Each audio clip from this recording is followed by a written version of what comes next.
பயந்தே போயிட்டேன். நீ ஹோம்வொர்க்ல கொடுத்திருக்கிற மேக்ஸ் ப்ராப்ளம பாத்தியா? நீ எதை பத்தி சொல்ற?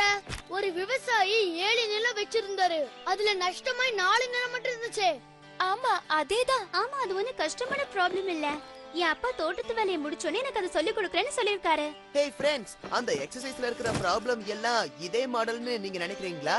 அது விடுங்க. எனக்கு என்ன தோணுது தெரியுமா? இந்த ட்ரையாங்கிள்ஸையும் ஹாலோகிராம்ஸையும் யார் தான் கண்டுபிடிச்சாங்கன்னு தெரியல. இந்த சம்ஸ பாக்கும்போது எனக்கு ஒரே டென்ஷனா இருக்கு. உன் அப்பா வந்து மேக்ஸ் சொல்லி கொடுக்கற வரைக்கும் நம்ம ஏன் ஹிஸ்டரி படிக்க கூடாது?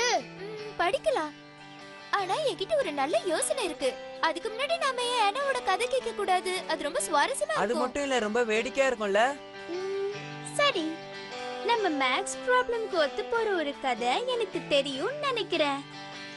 எல்லாரும் கவனமா கேளுங்க.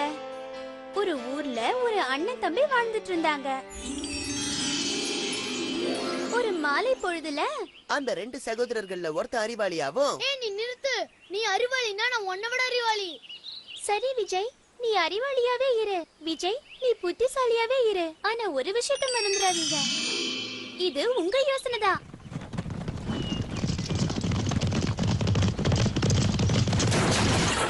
சரி, நாம கிட்ட நிலம் இருக்கு. இப்ப என்ன பிரச்சனைனா அதுல பாதியை தான் உழுது விதைக்க முடியும். எந்த பாதி உனக்கு வேணும் நீ ஏன் முடிவு பண்ணிக்க. அடடா, என் வண்டி மாட்டிக்கிச்சே. நீங்க 2 பேரும் எனக்கு கொஞ்சம் உதவி பண்ண முடியுமா?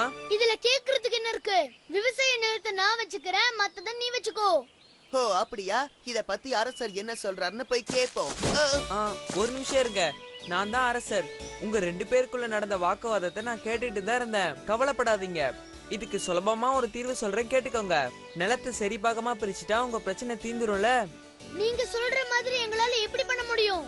அதனால எங்க 2 பேருக்கு எந்த லாபமும் இல்ல. அது சரி வராது அரசே. அரசே, நீங்க தான் இந்த நிலத்துல எந்த பாதி யாருக்கு சேரணும்னு நல்ல தீர்ப்பா சொல்லணும். சரி, நான் இன்னொரு யோசனை சொல்றேன். ஆனா நான் சொல்ற மாதிரி நீங்க கேட்கணும்.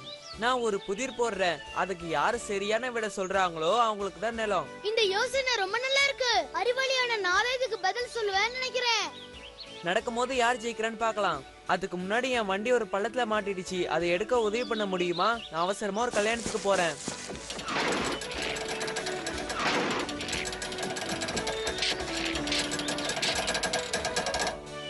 சரி, நான் சொன்ன மாதிரியே வேலையை முடிச்சிட்டீங்க.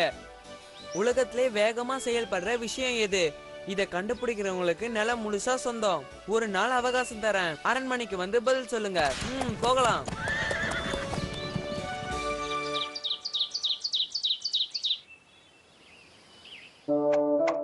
ஏன்பா பதட்டமா இருக்கீங்க? ஏதாவது பிரச்சனையா? அந்த புதிருக்கு பதில் என்னவா இருக்கும்? குதிரையா இருக்குமா? எனக்கே தெரியலனா என்னோட அண்ணாக்கு நிச்சயமா தெரியாது. இந்த உலகத்திலேயே அதிவேகமா செயல்படுறது எதுன்னு கேட்ட அரசருக்கு பதில் சொல்ல ஒரு நாள் தான் இருக்கு. இதான் விஷயமா? கவலைப்படாதீங்க, நான் இன்னைக்கு ராத்திரி பூரா யோசிச்சு காலையில உங்களுக்கு பதில சொல்றேன்.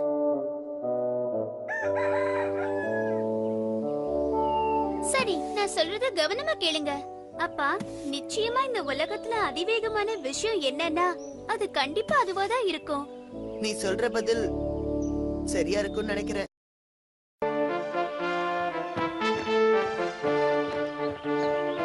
என்ன அந்த புதிருக்கு பதில கண்டுபிடிச்சிட்டியா சகோதரா? வாங்க வாங்க, என் புதிருக்கான விடையை கண்டுபிடிச்சிட்டீங்களா? நான் உங்க புதிருக்கு பதில கண்டுபிடிச்சிட்டேன் அரசே. உலகத்திலே வேகமானது வில்லுதான். தப்பு. அப்படின்னா குதிரையா? இல்ல, இந்த பதிலும் சரியில்லை. குறுக்கிடுறதுக்கு மன்னிக்கணும் அரசே, நான் இதுக்கு சரியான பதில கண்டுபிடிச்சிட்டேன். நான் அதை உங்ககிட்ட தனிமையில சொல்லலாமா? அதெல்லாம் முடியாது, இங்கே சொல்லு. சரி அரசே, நான் என்னோட மூளைய கசக்கி யோசிச்சதுக்கு அப்புறம் ஒரு முடிவுக்கு வந்தேன். உங்க புதிருக்கான பதில் விமானம். ஏன்னா அதுலதான் ரொம்ப வேகமா ஒரு இடத்துல இருக்கிற நம்மள இன்னொரு இடத்துல கொண்டு போய் சேர்க்க முடியும்.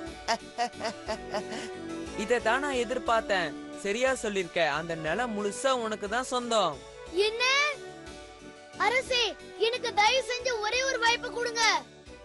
அப்படியா? நீங்க இப்ப கிளம்பலாம். நாளைக்கு வரும்போது இந்த கேள்விக்கும் பதில சொல்லுங்க. உலகத்திலே கனமானது எது? நாளைக்கு சந்திக்கலாம். ஆனா நீ ஏன் இப்பவே இதுக்கான பதில எனக்கு சொல்லக்கூடாது? இப்பவே சொல்லிட்டா த்ரில் இருக்காது.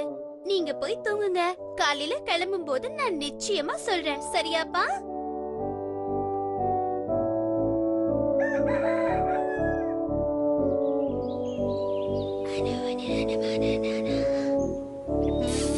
ம்மா.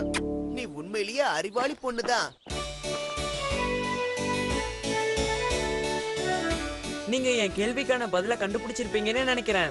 முதல்ல பதில நீ சொல்லு. உலகத்திலே கனமான பொருள் என்ன? அது பூமி. இல்ல, அப்படின்னா மலையா? அப்படின்னா வேற எது இதை விட கனமா இருக்கும்? தெரியலையே. உன்னோட பதில் என்ன? அரசே, பயங்கரமான யோசனைக்கு அப்புறம் நான் ஒரு நல்ல பதில கண்டுபிடிச்சிருக்கேன். உலகத்திலேயே ரொம்ப கனமானது நெருப்பு.